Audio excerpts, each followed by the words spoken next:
तो मैंने सुना है लोगों ने बहुत पैसा कमाया भी है। But dropshipping is very trend related. Something I like, I talk to the supplier, I run ads for it, I find the creatives, and boom, I got 5,000 customers, sold them the thing.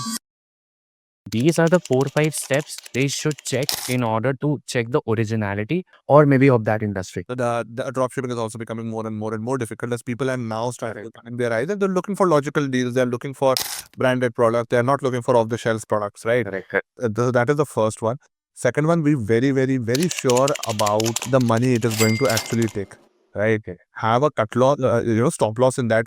How much am I going to actually be putting in and how much is required from a logic perspective, right? Dropshippers are very low in terms of patience. That is something that I have seen. So be very, very sure about, all the numbers and everything. There's that. Third, why I got into the agency business is because it requires zero cost to get into it.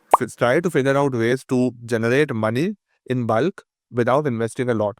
Because drop shipping, though the number might look eluding, profit margin and everything karte, you do not end up with a lot, at least initially. Longer term, I am fairly certain it can work out well as well.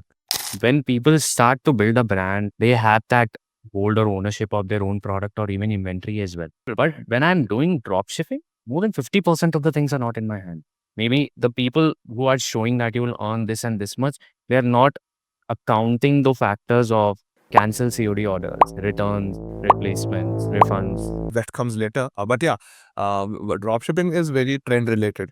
Right now, I know people who have already started running ads for that Labubu doll that is going viral. I'm fairly certain in 1.5 months that is going to drop. And the person is going to shift his attention to something else. And that is business. You have to always run with the trend. But on the basis of trends, you don't build a brand.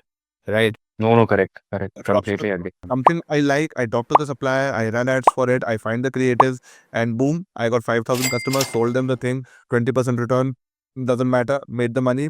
Next website, this one shut down. Okay, right? So that's entirely different ideologies that brand owners and dropshippers are going to focus on. Both can build money, both can end up losing in a lot of loss as well.